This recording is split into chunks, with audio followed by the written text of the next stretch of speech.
Happy 2026. It's the year of our Lord 2226. I don't know if that's actually how I feel that's a good thing to say. I like it when I say it. What year is it for each Chinese calendar has a different animal? Oh, I No, I don't know what this one is. Usually I look that up just because my kids used to like that stuff, but I don't know now. so you're gonna look that up because now I'm interested. You can't leave us hanging on this. Yeah, sorry, I will. What is it? So every year is a different animal. Yeah. I'm sorry, I'm American.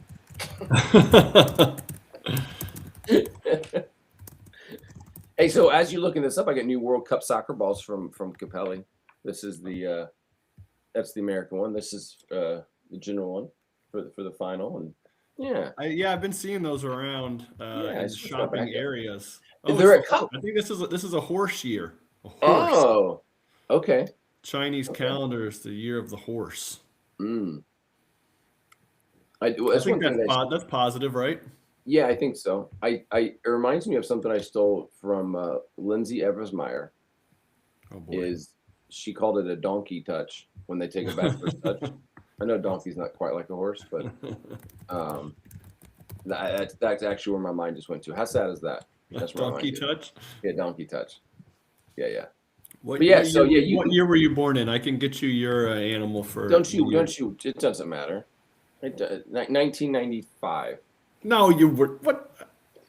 It doesn't matter. We do it's a All right, we won't get into your age here. yeah. I'll Come on I'll now. I'll Yeah. What year were you protect born I'll in? protect that. 1972. I know Jeez. mine is a rooster. Oh, see, there's a lot of jokes that I'm just gonna let that one Yep, sit. yep. That's a lot of jokes. Yeah. Let's just get into it. It's so live. You're listening to Cap Chat, the #1 soccer recruitment podcast in the United States. This is Cap Chat. All right. So good things happening. By the time you hear this, I'm going to go to the convention. Um, there's a lot of things being announced at the convention. I feel this is a big convention year. A lot of things will be happening. So today we're diving into, boy, there's a lot of changes, Tyler. That we're diving into the MPL, kind of the integration of MPL and RL, then and then the postseason, and then obviously I think it's finally time we're going to talk about the grade year, birth year change, and how that affects recruitment. Obviously, Tyler and I are experts in club soccer, so we're going to talk about that and what that does and how that relates. And there's a lot of things happening. Well, first, Tyler, how was your break and what do you? I mean, everything good up there in Quincy, Illinois? You got the beard back, so that's Yeah, so my biggest accomplishment was our Cap Chat Live logo has me with a beard. yep. And so that was my biggest challenge going into year 2026, the year of the horse, is that I got to get the beard back. So I'm Yeah. glad I accomplished that. School's starting, players are reporting back to their campuses at the college level. And so we're excited to get into the spring season, which we could probably have a whole different Oh, I uh, know. podcast, and probably we just might actually about college spring seasons for athletes because I think that is an important topic as well. How about you? Yeah, I agree. I agree. I can't. I am perplexed. I'm amazed, and I guess maybe proud of ourselves. Like, there's topics. I just talked to Scott Blake, the new head coach at an NCCA Christian Hmm. college. We've never talked about that on the podcast. He started talking about things like I didn't realize there's two divisions inside of that. Oh, Um, I did not know that either. yeah. So I'm amazed that we keep finding new topics and we keep finding listeners. And so thanks guys for listening. This has been quite the journey on Cap Chat Live. Brought to you by Vita Cocoa Water, everybody. I did try the strawberry. Have you tried the strawberry yet? There's a strawberry? Yeah, dude, it's fantastic. You gotta try it at the grocery store. I will. Do you like strawberry milk? I do. Yeah, then you're gonna love this. Okay. It's yeah. Yeah, I can no do that. jokes there. It's fantastic. Vita Cocoa Water, the strawberry brand. The strawberries and cream was what it's called. And they also have an orange and cream, which is like an orange sickle. Jackson, he makes smoothies a lot. And he puts it in a smoothie. Well, that's smart too. Yeah. Gets that extra nutrients that you need. 3.5 times electrolytes than the average. There you go. Yeah. So that's good. Before I dive into, because we got a lot to talk about, but I always like the parent questions from the internet. I'm gonna read this one. So People like your intro to this segment. Do we? Oh yeah, I do have an intro. We have an intro to this segment. It's popular with the people. I think I'm just adding in later. That's what you do Fine. in post. That's what the Fine. but we will do the Warning. Some viewers may find the following footage deeply disturbing. CapChat Live presents Parent Questions from the Internet. outside. I'm going to paraphrase this one, but it is okay. She says it's very unusual for them to keep a team coach more than 2 years. I don't care what club my kid is playing for. I care about what coach my kid is playing for. So the question is should you? 2 years ago we changed clubs. We left the giant, well-respected club for a smaller club because we adore the coach. Now again, this goes back to the age group change, but the topic is here is, do you pick a club based on the club or based on the coach? Oh, that's a loaded question. Yeah. Because the Stuff coming up. because the coach structure could be based on the club structure. Explain. Well, and Josh and I have talked about this in many occasions. So there's a club set up to where for 7v7, there's a 7v7 director, and then there's coaches that coach 7v7. Mm-hmm. You move on to 9v9, those coaches stay at 7v7, the director stays at 7v7. Now you have a new director at 9v9, and then you have new coaches at 9v9. I love that. That's done, and you move to 11v11. The coaches stay there. Your kid keeps moving up and gets new, different instruction each of the ways through. Now, the other way is what I think this parent is alluding to, in that let's say Josh is the coach of her kid at 7v7, and Josh sees this kid through all the way to graduation or whatever, high school level. Yeah. And so those, when I say there are two different ways that a club can set up, those are the two different ways. Well, okay, so what's your thought then? Let's take it from a college perspective as through the development. What's your thought on that then? Yeah, I think just like I believe in a lot of different areas, diversity of training and instruction is going to be really beneficial to the kid. Not like diversity in this is a good coach and this coach sucks, right? But diversity in the way that a good coach sees the game. So if you can have a good 7v7 experience and get now different, you're repeating objective guidance as well, because you get a new coach that's going to maybe see you differently and your strengths differently as a player and utilize those. And then boom, you move on to the next one. So I'm in favor of diversity of instruction because I think it does help the player improve. Yeah, I 100% agree with that as well. And I think the pause here is I know we both run clubs, but also I think it should fall on the club to be able to hire and create that culture from the top down, right? And I think at some level you have to trust that club that you're hiring coaches. There is a progression manual. There is, I'm with you. I like passing off 7v7, 9v9, and you tell your 9v9 director, hey, here's the progression manuals, what they should know by the time they're 11v11. And I think that parity of working with different coaches is a life skill, right? Because you get a job, like, you're at Culver for 15 years. You like it there. There's a decent chance you may get a new AD that you may not like, or you may get a coworker you may not like. And do we just go, oh, see, I'm leaving?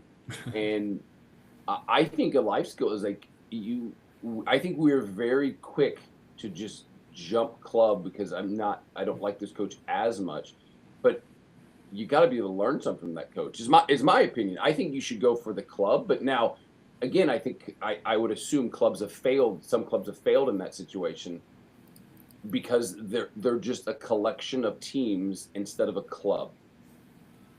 If that makes sense.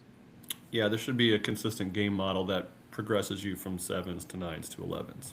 Yeah, yeah. I agree with you on that. So I don't know. I get Now, in a smaller town,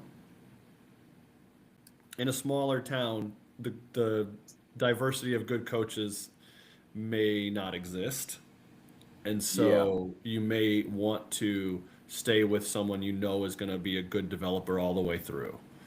Or in a community where they think they're a big community and the coaching carousel is watered down from club to club, then once again, it's a viable option to stick with the best coach in that situation.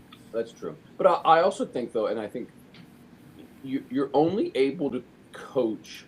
I gotta see if I can say this correctly. I think you're only able to coach the highest level you've ever seen. Okay. So, and the goal is always, I think, my opinion, is preparing them for the next level. I know we're always like, what's next? But if you're 9v9 coach, you get them prepared for 11v11. If I'm a coach that's been with you from year 5 and I've never seen 11v11, how do I know how to prepare them for 11v11? And I'm not saying if you've seen college, you're a better coach. So, but I would say not just seen it. I feel like they have to coach it. Just because I've seen professional women's soccer, I will sit on this podcast right now and tell you I don't know that I could properly prepare my kids to be professional soccer players because I've never coached there. Yeah, that's so fair. I don't know the demands, expectations, etc. that they have. I have coached against and with all divisions of college soccer. I feel comfortable there, men's and women's even. But professionally, I don't know. I wouldn't be the right guy, maybe. Yeah. I think that's a valid point. I don't think there's a correct answer to this. I think ultimately clubs should do a better job of making. I think my final statement is clubs should do a better job of making a club and not a collection of coaches. I think you get yourself in a world hurt when it's just a collection of coaches and every coach, there's no club identity.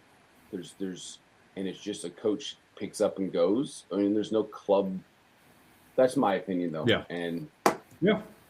That's right. And that messaging throughout the coaches and the age groups and the 7s and the 9s, etc. That's got to be a consistent message and consistent development for the kid to properly come through. That's my thing for the year of the horse. Oh, year of the horse, baby! Yeah, got its own drop in there. I like it. Yeah. Okay.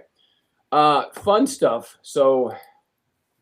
Big news, and we're gonna know more at the convention when we go to Philadelphia. So at the time of this recording, we have not been to the convention. It's 2 days away, but the big announcement is that I was gonna read the boring aspect of it, but the USYS, which is the National League, and MPL. So USYS is US Youth Soccer, and that US Youth Soccer is generally your state governing body.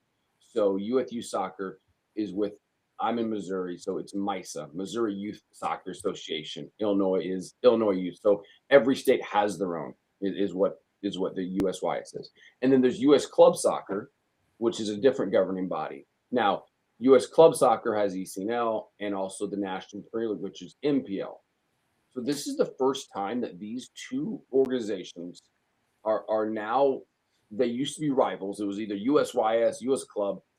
And they are unifying integrations. I have to do what they're calling is an integration for the first time of what it says is tens of thousands of teams from both USYS and US Club will be part of the same connected ladder, which I think to me is huge. I think from a recruitment standpoint, obviously, so instead of choosing between National League and MPL, teams will play in a coordinated system where performances on the field dictates your level regardless of which national association you belong to.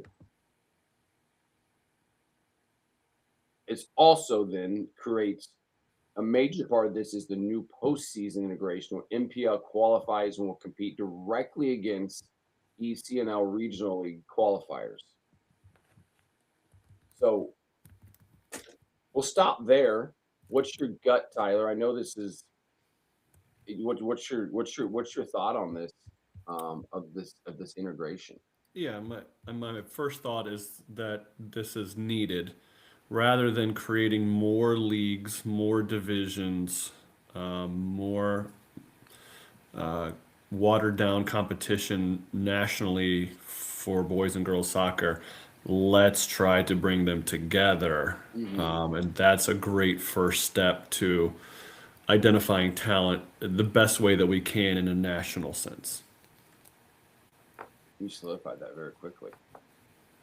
What do you so and so what they're saying why this is happening is it's easier to navigate because there always is this alphabet soup world, right? That's happening. And we've been saying for years on this that the bottoms that something has to change. And I'm glad it's finally changing because we talked about a couple months ago that the land grab is kind of over of just grabbing as many teams as you can for this. And they're now coming together to work together, which I was not. I didn't anticipate this happening for a while. Me neither. USYS and US Club were not buddies. So, but the US Soccer though is the one that's pushing this, which I think is brilliant. So US Soccer's pathway strategy is pushing to this, so it's going to be easier to navigate, and it's performance based, which is really cool. So you can truly go from MPL and keep advancing up. Yes. Which I like, and that's how it should be. Because a lot of times, the problem we have with some of these club-based systems. So you have a club-based system where the entire club has to come into it, and you have a team-based where you can just do a single team.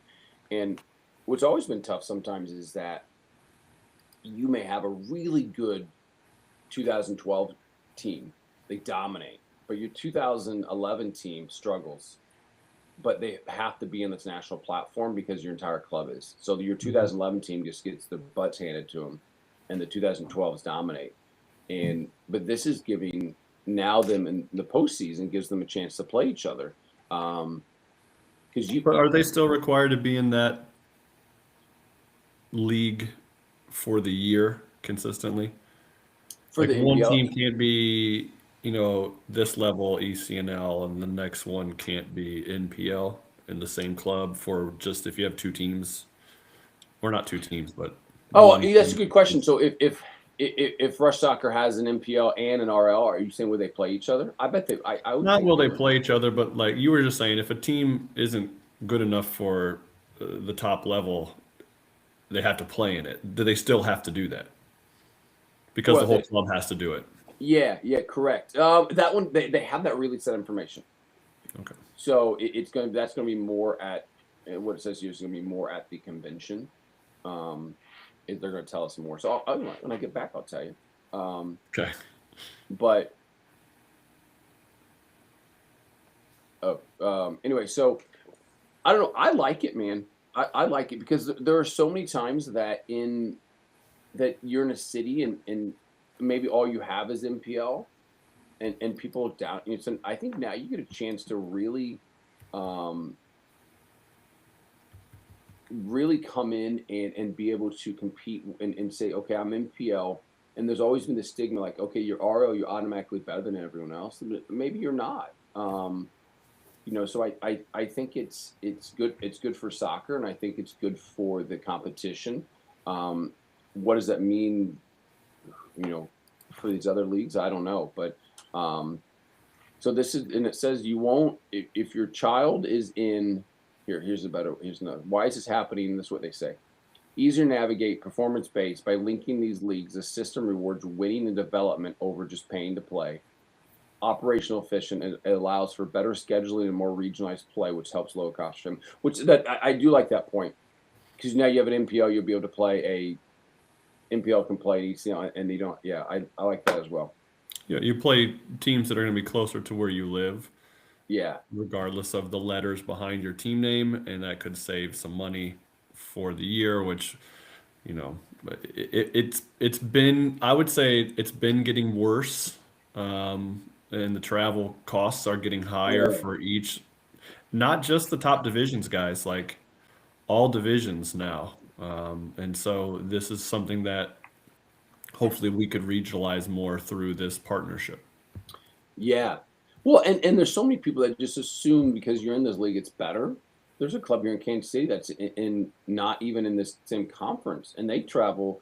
They don't get a home game. They travel 2.5 hours to play a game every single time. And yeah, here's this integrated postseason. So starting 27th to this fall, U.S. Club will launch a unified postseason. For the first time, top performing NPL teams will compete directly against RL teams in the same national championship event. What it is, they're saying it's a true second division. It turns NPL and the new Unified National League into a feeder system for RL, which is awesome. So National League's coming together with NPL to feed into RL to feed into ECNL. Dude, now they mention all of that as positive, as in like feeding up. Do they mention relegation at all in there? Oh, that's a good point. I don't see anything about relegation. If we move teams up every year, soon there will Yeah. not be teams in the lower divisions. So,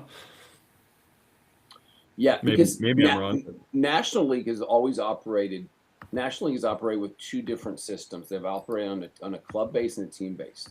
And the team based, which I've always loved, the team based is good for smaller clubs that only maybe they're 2010s or studs, and so. But then from that you have a Premier 1, Premier 2 in the National League, right? And then the National League you go on. So you've always been able to go up, and you also get relegated down if you're in Premier 1 So it doesn't say anything about relegation and promotion. That would be, to me, incredibly. That is the best system if a team. But in that partner, like you said, in that partnership, one of those groups did that. The other did not do that. So when they came together, they've obviously agreed on promotion, but have they agreed on relegation? That's a good point. That's a really good question. Because that would be fantastic. I think it's okay. Yeah. I mean, if you can't perform at your level, it's okay. Go to the level where you are more competitive. They do it in every local league across the country, right? Mm-hmm. I know me and you were just talking about Slice, so we're talking about this. It's the same. If you get bottom of the barrel, you should be relegated because it's better competition. And we're not talking money. Like when you're in EPL, it's not like we're losing millions and millions of dollars. I mean, it's probably good for you. You go 0-10, you should drop a level. You should go up a level. Our Josh and I's local league that we talk about, it's big. Don't get me wrong. It's the St. Louis Youth Soccer, right? I'm in Heartland. I'm in Kansas City. Shout out to Heartland. And Heartland, yes. So I know and there could be like 13 divisions in one age. Yeah. With like 8 to 10 teams each, and there's promotion relegation. And I know they have a rule that they said if a team requests to go down and relegate themselves, that they always allow it. And I thought it would be the opposite. And they're like, we approve a lot of the promotions, but if a team feels like this isn't my division, we let them go down. And I was like, that's an interesting policy that they have. What if you get second place and you say you want to go down? I bet it just never happens. Do you know what I mean? Oh, I don't know, man. There's some. I know there's some winning focused clubs out there. Yeah. I got second place. I'm gonna go down and just dominate. Get first place in my lower. I don't know. So I said when they emailed, I said, I think you got this wrong. You mean every time a club asks to go up? And they said, no, we have to approve those. If you want to go down, we allow it. Huh. So interesting. I thought that was interesting. Like, okay, there you go, local policy. I love it. I love it from a recruitment standpoint. I love it from, and this is, they say, like the first domino effect as they start representing, for team base and club base. I absolutely love it. I think it gives the players that are in NPL, and maybe that's all they have in that area. I think it makes it easier to recruit, because now when you're going to an RL, because there are RL teams, and I'm not picking on anyone, that they just bumped up. So I just read this number here. Data shows over 200 clubs have moved from NPL to ECL-RL in the last 5 years. Wow. So there are regions that they just took the NPL league moved it to RL. And one of the coaches said it well. It's like, we're still the same team. We're still the same coaches. We have the same jersey. You just added RL to us. And then they got their butts kicked. So. Or they did like they did last year in their division because the same teams are probably playing against. Yeah, exactly. Yeah. So I think the postseason is going to be even better. When you go to RL postseason, now you'd open up. It's like the Open Cup in Lamar Hunt Open Cup, where semi-pro teams can play against MLS teams. Yeah, I'll be interested to know how they. I mean, I'm sure it'll be regionalized first, and you can advance to your region, and so that will be interesting to see the diversity and competition between the NPL and the ECNL RL in the postseason. So we'll keep you up to speed on this as I go. When I get back to bench, hopefully I'll figure some more stuff out. But let's talk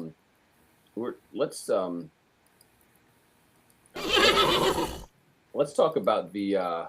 Let's giddy up onto something different. Oh, that's a great one, man! I wish I would have thought of that. Grade year shift, my friend. Grade year shift. If you are a Rush family, I will want to start with a shameless plug. I've been very impressed with Rush. We are obviously both paid by Rush, but they are on top of their game on this on the age group shift. So they've done a really good job. You can go to rushsoccer.com and you can actually get you can type in the age group of where what it's going to look like. Type your son and daughter's name in, which I think is really cool. Son or daughter's name, I apologize, their birthday. So if you're looking at here, the age group change. So I'll just use a random birthday, 12/1/2000. That's a lot of zeros. That's not the year of the horse. So if you're 2012, you're now going to be a U14. So it made it really easy. I think it's really cool. And if you're July 2012, you're U15. So obviously there's a lot of panic about this. People are freaking out. I think if you're listening to this, hopefully your club has gotten ahead of this, because there is a lot of uncertainty and you got to get ahead of this. But Tyler, what's your thought process on this for, let's just look at recruitment. What is it? What do you think about it for the recruitment process? Yeah, as a college coach, this is probably going to be a little bit more helpful. That really we're going back to grade years. So when you go watch a team, there could be kids playing up, but it's going to be mostly juniors. And the issue now was, I'm playing on the 2010 boys team. Okay, yeah. Well, I don't know if you're a sophomore or a junior. And so now it always added, and we preached and preached and preached, and we still will preach this. Don't get me wrong. You need to have your graduation year as part of your conversation with college coaches always, because your birth year, your team, your whatever, But this will simplify it, I think, a little bit. It doesn't exempt our players at the high school level from not adding their graduation year on emails and communication, but most likely their teams will start to balance out to where they can stay with their grade year throughout, which makes it a little bit easier, hopefully, for recruiting. Yeah. So someone said that. So that is great on that grade year. Now the problem is there's always a half and half, and the recruitment rules. Now the recruitment rules of age has loosened up a little bit. I think the big thing is because there's always a trapped year in 8th grade. Yes. And I think that year, and there's no stats on this. I think developmental wise, that's such a big time in development, because you're growing and you're growing, and then you're in this trapped, awkward year. So Or they're left. some kids lose like an entire season of play the Yeah, last 5 yeah, years because half their team is playing high school soccer and the other half is not, yeah, and they maybe don't have another group to play with. They'd lose in a crucial moment of development yes, opportunities to develop. yeah. I agree. So I think that part is good. And I think the thing is and I'm not. I'm not. We're not here to debate is this good or bad. I think the thing to grasp for everyone is that it's happening. Um, Nothing we can do about it. There's no petitions to sign. It's happening. And I think the thing, and I don't know for you, Tyler, I'm getting a lot of questions on what can I play up? Am I losing my team? Am I downgrading? Um, and my thought is at one point, I think I told you this the other day, embrace the change, embrace the suck. It's going to suck at one point, right? We know this. Like you've been with your team for a while and you've really liked your buddies and you make good friends. And some of them are going U14, some of them are staying U15. And you're like, well, now I have to lose my team.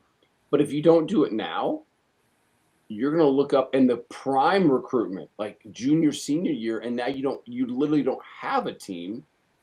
And then you're even in a bigger world of hurt. So it's like, if you're looking long term, now's the time to do it. That's my opinion, and I know that's easy to say, but it's going to be tough. But right now, kids are resilient. Like make the change now, because if you look if you're out of team your senior year, and where most young men are not committed their senior year, you're in a lot of trouble. Now you're switching clubs, you're trying to find a team, and you've lost a lot of ground. That's my opinion, though. I really like your perspective on Yeah, it's brilliant. uh, on the high school level. Like if you're an eighth grader, or you're playing with mostly eighth graders now, and you're a seventh grader. At some point, all those eighth graders are going to be gone, and there Yeah, you are. You're especially on the boys' side, like your junior, senior year, and now you're playing with all new people, yeah, and you have no rapport with those people, and you're supposed to be getting recruited now, not when you're in sixth and seventh grade. Now you're getting recruited as a junior, yeah, and you have no rapport. You've developed nothing because you chose to stay with friends at this younger age. I think you're right. I do like that long term look at it. And yeah. unfortunately, I think you're being too nice to the public, thinking that parents don't choose clubs and teams based off of friends. Your approach to parenting, like mine, is we're going to do what's best for the kid and the opportunity, not what our friends do. And unfortunately, 70% of people that are out there, that's why birth year was tough. A lot of people switched clubs and did all that when we Yeah. switched to birth year because they wanted to wait to see what their friends were going to do and where Mm. they were going to play, not hop on the birth year team, meet new people, get a new experience, get a new coach. They couldn't do it. They just couldn't do it. And I Yeah. think we're going to have that same bounce back and blowback to this from my kid has to meet new people and new friends. That's not going to happen. They need to Right. stay on their team, and you will have a bit of mutiny in a lot of clubs, and it's going to be tough for directors because that's unfortunately the culture that we live in. God forbid my kid get out of their comfort zone and meet new kids and, Yeah. and try some different things. And they're comfortable now, and that's all that matters. They can't see what you're talking about into the future as what's Yep. best. Yep. I think that's going to be our biggest hurdle when we're switching back. As much as people say they want it, they're going to fight it. Yeah. Yeah. I agree with you. And we are very short sighted, and we're very. I think it goes back to the parent question. Is I'm gonna follow my coach. I like my coach right now, and Yeah. and I know not everyone's looking to play in college and things like that, but I imagine the majority of kids are thinking about it. Um, and this is why I think where clubs, if your club's not getting ahead of it, I think you're kind of in a world of trouble. But um, And yeah, maybe you mentioned a point that I'm not considering, right? Maybe this is ultimately just, and now I deal with college athletes and people that want to go play college. But for 4th and 5th graders, maybe they are just doing this recreationally. I don't know. Possibly. People pay a lot of money to play club soccer. You guys think I'm crazy, but recreationally, like this, because my kid enjoys it. Like, well, why don't you just play in the rec league in your town then if you want to play rec? Well, we need a little more than that. I mean, they don't want to play professional soccer or college soccer. They just want to have some fun. Okay, and so there is that other side of it too. Then maybe in that case you do just stay where you are. I don't know. Well, that's a whole different conversation because there's nothing in between from rec to club. That's a whole different pathway. But no, no. And the thing is too is if you jump and want to play up with your friends, you've created again your a trap tier. The one thing this is actually trying to get rid of, which I do like, is getting rid of a trap tier, and you've just trapped yourself again because it's going to happen again. Your friends play up. Oh, they go to high school. Oh, you're trapped. Oh, they graduate early. Like. You're setting yourself up for failure, and that's why I say embrace the suck now. Just get through it. Rip the Band-Aid off is what he's saying. Rip the Band-Aid off and get through it. Yeah. Change the clubs, get them into grade years, and go. That's Josh's advice. Yeah. So it's the as they put, it's the long-term development and well-being of the player. There you go. Yeah. So a lot of stuff I mean, I think we solved the world's problems today. Well, we might have caused some new ones, but that's okay. It's the year of the horse. It is. Oh, I hope I remember that in a week. So, it's just the advice to no matter what life's thrown at you with all these changes, you just get back on the horse. Yeah, and don't walk behind Tyler because he'll kick you. That's right. Or if the horse ate too much, it could be gassy. Well, we'll keep you updated on the situation. I am personally, I'm excited about the integration with these leagues. So I'm going to be following that pretty heavily. The grade year, it is what it is. That's not changing. So, but I'm very excited about how these leagues are going to kind of play out and what that looks like. And I think it's gonna help all clubs in that situation. So, well, as a college coach, I hope it benefits all players developmentally, which then in turn benefits college soccer, professional soccer, hopefully our flag above United States soccer as well, and that we're improving the game, and that's what's most important. And if that's what the grade year plan is, and if it's going to improve the game, then let's do it. Yeah. Let's rock and roll, man. Let's rock and roll. So, well, I appreciate it. As always, we're having a good time here at Cap Chat Live and kicking off this year. Yeah. And I forgot to say, you probably saw Lindsey Heath. Lindsey Horan, the great Lindsey Horan, is coming back to the United States. You didn't just drop it in at the end. Good for her. Welcome home. Going to Denver, back to her home. She's a Rush alumni, so that's pretty exciting. So welcome back. Welcome home, Lindsey Heaps is her married. Welcome home. Lindsey Heaps Horan. This has been Cap Chat Live, everybody.